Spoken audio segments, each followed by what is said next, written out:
Greetings. This is TKTRAV, aka Travis Magus, here with LVX777.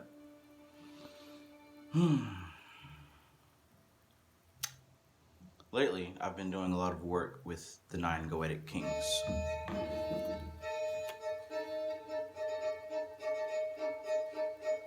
These are the most powerful entities in the Goetia,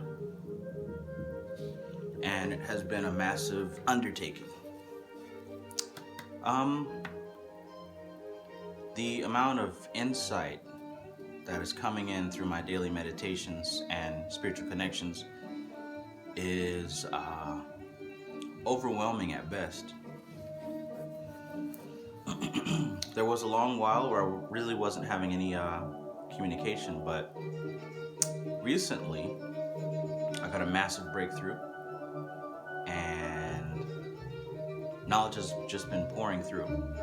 And I believe I owe a lot of that success to certain books that I've been reading lately. They really enhanced my ability when it comes to evoking and contacting these spirits.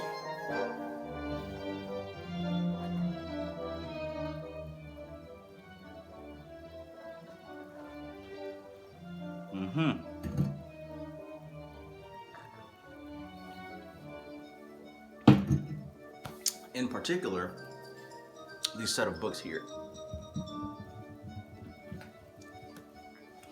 So, the author Konstantinos has some very practical and usable insight on the art of evocation. In order, I suppose, from okay to best, we'll start with this book here. It's called Nocturna Khan by Konstantinos. It's a grimoire, and it deals with calling, dark forces, and powers. Very helpful information in here. Next up, I would say, as far as ascending in order of usefulness, would be Michael W. Ford's Goetia of Shadows. He has a lot of pretty unique insight to how to evoke these spirits and what each one of them has communicated to him energetically. Certain Goetic spirits have a lot more info in this book than the others, but it pretty much mirrors the Luciferian Goetia, so you can do well with either or book, honestly. But still, very useful Goetia book. Next, I'd probably say would be the Demonology Goetia by S. Connolly. She really knows her stuff, and this has helped me with many breakthroughs with certain spirits that were not the kings. As far as giving a different description than the Lesser Key of Solomon, that's very helpful. Because see, a lot of times looking at the older Goetias before these two books, you keep seeing a lot of copy and paste, like this spirit does this, right? The exact same formula that has been in all the other books. But what I've come to find out is that's just kind of a guideline. When I evoke these spirits, sometimes they are completely different from what the book has described, right? So it's kind of a guideline to hone in on a specific type of energy, but it's good to see someone else's experience dealing with these energies. That's why it's good to have different encyclopedias of spirits, because you can kind of cross-reference and pick out the similarities.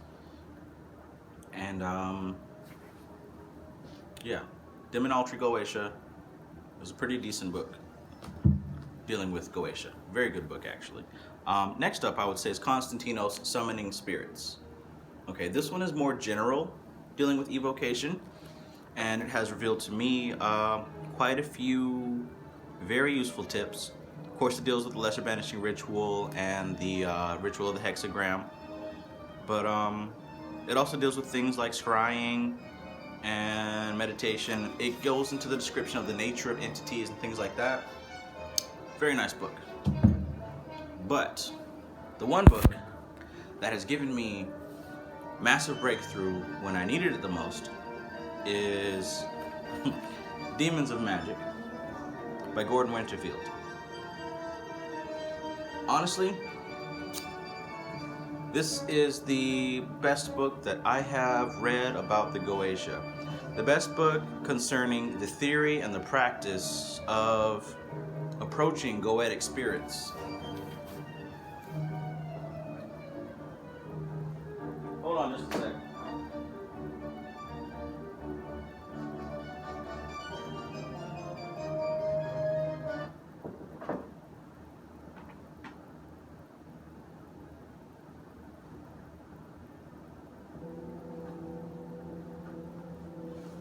Yeah. So Gordon Winterfield's approach really mirrors a lot of my own thoughts. When it comes to ceremonial magic and tradition, I've never really been interested in that. I want to just get to the meat of it. I want to skip all the nonsense and stuff that's unnecessary and just get to the meat of it. And I found that sometimes I've had great success, sometimes I had no success. So a lot of my study has been to figure out, what do I need to keep from these books and what do I need to just throw out? So really, I haven't been using the triangle of art. But dealing with this book, Demons of Magic, I see the importance of using the demons of art, the triangle of art.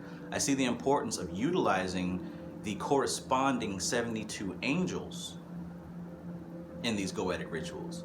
See, I thought before that dealing with these spirits, I'm not afraid of them, so I don't need to have a circle. I don't need to constrain them in a triangle. I don't need to do all those things because I know that I'm more powerful than them, etc., etc., etc.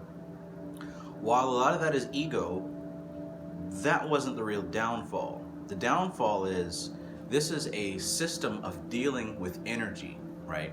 So the reason that there's 72 demons and 72 angels is because of balance, all right? These Goetic forces, what's up, Drew? These Goetic forces are what you would consider negative energy if you're dealing with polarity. So the 72 angels are the positive energy dealing with polarity. When you put them together, you get a balanced signal. You get a clear signal. Now, sure, you can deal with just the Goetic spirits or just the angels, but when you deal with them together, you get a clear reception. So that's why I think that this book, Demons of Magic, was the best Goetic script that I've read. Oh, shoot, okay. I do. Yes, very much. I was gonna leave after this video. Where you going? Oh. You just got that? What? Yeah. What's that, Nah. a selfie stick? Yeah, I just got that selfie stick. Yeah. That's why the angle is much higher. You on live? No, I'm just recording. Oh, okay. How long you gonna be doing that? I'm about halfway done, I think. Cause Jay hit me up. He said he wanted to do what we did that one day. We was on Instagram. We was freestyling. Yeah. He said he wanted to do that again. I don't know. I said, let me ask you first. We'll see around that time. I think I'm about to get into some more study in just a second. Alright. Talk to Leon now. Call him back actually. Alright. Hopefully let everybody we'll beat up tomorrow. Leon come over. Get some stuff worked on. Alright. It's cooking? No thanks. Appreciate it. I just put it there, huh? Yeah.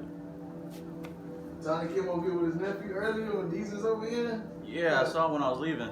Who, Deezus or Tony? Well, Tiny and his nephew. Okay. What up, Leon? Alright, man. But yeah. Power. Dealing with these Goetic kings, there are a lot of insights that I did not previously see. What I'm also recognizing is patterns, okay? Dealing with these demonic kings, with the Goetic kings, I find a pattern of threes, okay? If you notice closely here, this is actually 3 equilateral triangles. And this is just, something I just drew. It's not a perfect nonogram, but you get the gist. You got the first triangle that happens here, right? Right, then the next triangle here, and and of course the next triangle here. These demons, the kings, the Goetic kings, can be grouped in a group of 3, right? Because each of the 3 groups have similar attributes, okay? And I also picked this up, I was also, what's the word? It confirmed my findings when I watched E.A. Koetting's video about the 9 demonic kings, and what I came up with was just slightly different. Balaam and Zagan, I'd probably switch categories. But anyways, these Goetic kings can be grouped into groups of 3. And I'm actually writing a little bit more about this. I'm gonna have to do a book, y'all. I'm gonna have to. But basically, the first group, Beleth, King Payman, of course, a favorite, and Belial. These 3 deal with influence, right? They deal with supremacy of mind, okay? And honestly, I find these to be in order of intensity, right? Dealing with Beleth, his strength is dealing with the emotions, just causing a general aura of likability. People in your circle, people that you come across, tend to like you for the most part. You almost have somewhat of an irresistible charm dealing with Beleth. He bestows a sense of charisma, okay? And he's somewhat fond of people, right? He's not so agoraphobic like some of these other spirits are, right? So next we've got King Payman, and he mostly deals with personal influence of the mind. Now he can also influence the minds of others, but from what I've found, his art is in sharpening the personal mindset. All right, so clearly me and him get along very well because that's something that I'm very interested in. He deals with sharpening the mind. Now, the third in this category of influence and supremacy of mind is Belial. Now, he is a little bit more coarse and harsh when it comes to mental discipline. What I found is that when it comes to people, he doesn't think very highly of human beings who are not developing their spirit. All right. This first triad of kings, I find, don't really consider people who don't strengthen their will and their spirit to be worthy of attention at all. Pretty much consider them like cattle. Now, I don't necessarily agree with that, but this is just the energy of Belial, pretty much. But they do show respect to those who are cultivating the energy of spirit and understanding their mind and understanding their power, etc. You'll hear Bobby Hemmett say a lot that the spirits don't see you unless you're accumulating your light. And I think that resonates a lot with Belial's message. Disregard, for the most part, those who are not strengthening their spiritual growth. And it wasn't so much an elitism of who has how much spiritual influence and how much power.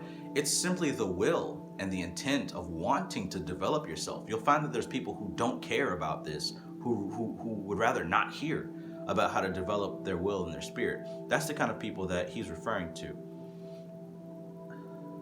What I've come to find is it doesn't take a genius or a rocket scientist. It just takes somebody who honestly wants to know, right? You don't have to be brilliant. You don't have to be a genius. You just want to have the desire to learn, right? And you don't have to be a demonic evoker, right? You don't have to be a tarot card reader. There are so many different avenues when it comes to dealing with spirit. I mean, you can just work to get a grasp on your own subconscious mind, right? It doesn't have to go this far. But the point is, it is in your best interest to discipline your mind, discipline your body, and to discipline the spirit by learning and putting into practice how to do these things, right?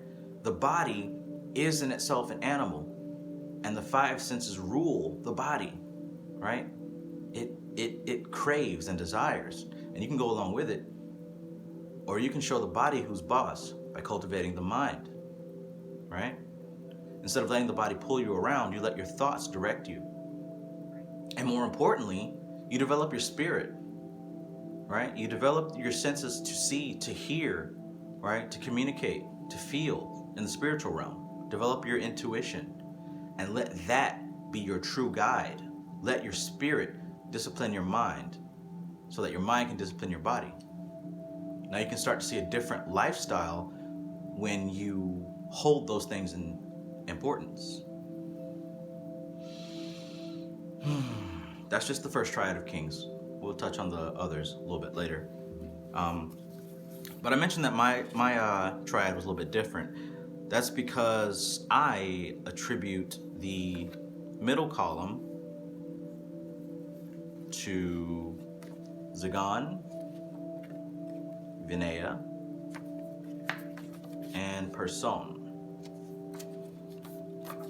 And these spirits deal with the indomitable will of overcoming, right? Person is great at alchemy and transforming of situations. Vinaya is great for influencing people and circumstances and overcoming obstacles that are just extremely difficult. And Zagan helps you as far as giving you skills with communicating to pretty much break down complicated subjects and make it simple. And I think that that will be very helpful for me. I mean, I've already been in tune with that energy. It's just now I have a name for it.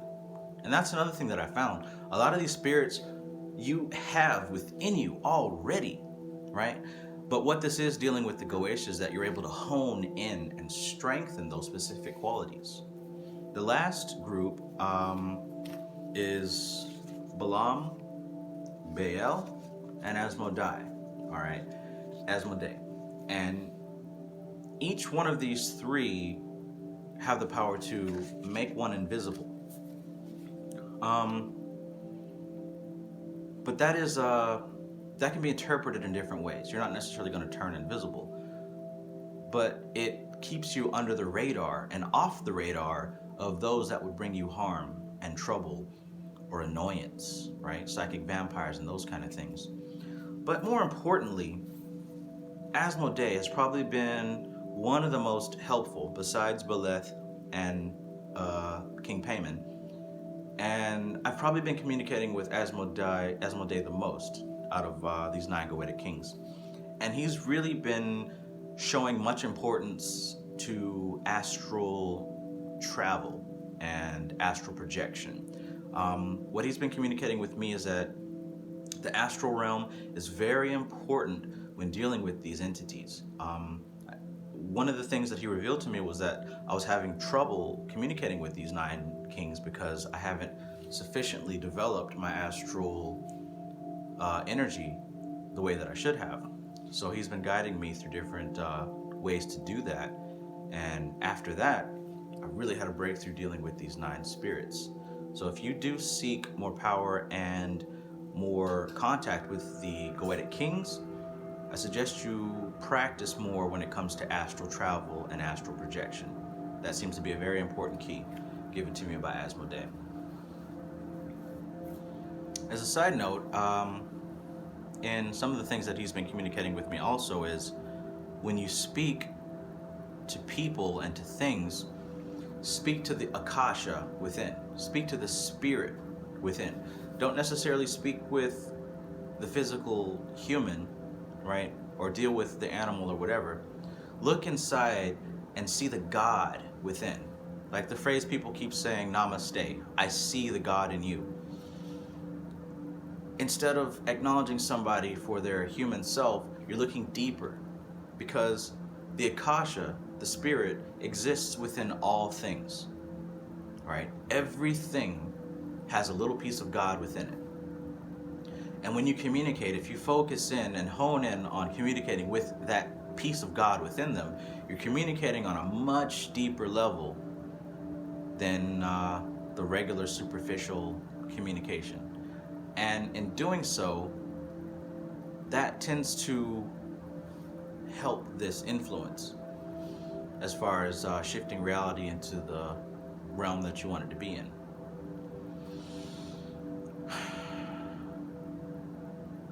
I did a video about a similar subject, and that was invoking spirits through people. You can look back into my videos and find that one, but it's pretty much that same concept. Namaste, it doesn't deal with the other person as much as it deals with you. When you see the God in someone and you communicate with the God in someone, that God principle communicates back to you. It doesn't matter about the other person. It doesn't matter if they are living a spiritual life or if they're just a five senses human. When you communicate with the God in somebody, that piece of energy speaks back to you, and that can potentially raise their vibration. With the wrong set of ears, this can just sound like some nonsense. But knowing that it's 2018 and the age of Aquarius, I trust that most of you have done enough research to know what I'm talking about. You wouldn't even be on this channel if you did not. My thoughts in the last two videos may seem a little bit more scattered than usual. And I'm pretty sure that's because I'm dealing with some very potent energy. And it's hard to talk about just one topic because I'm getting so much at once. But yeah, I'm writing all this down, and it's all going into a book very soon. So yeah, be on the lookout for that. But the main thing that I wanted to communicate is work on your astral body, work on your astral energy. If you really are concerned about evoking Goetic spirits, get this book, Demons of Magic by Gordon Winterfield. You can find it on Amazon. Yes, it's worth it. The sigils that are drawn are different from the typical ones. The explanations, the descriptions of the power and the energies of each spirit, well worth it. Go forward and get it. If you're concerned about how to work on your astral body, I'll recommend a book by Ophiel called The Art and Practice of Astral Projection, and another book by Oliver Fox that's called Astral Projection.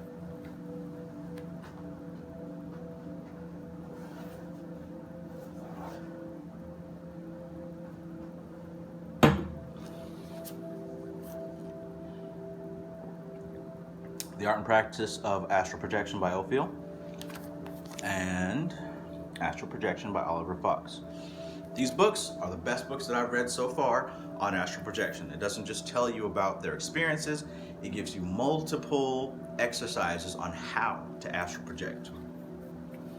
These two books came to me by the guidance of Asmodei, and they've been very helpful. So, this is TKTRAV, aka Travis Magus, here with LVX777. I've given you books to check out if you are curious about this type of thing. Join the Facebook group if you haven't already, and I wish you peace.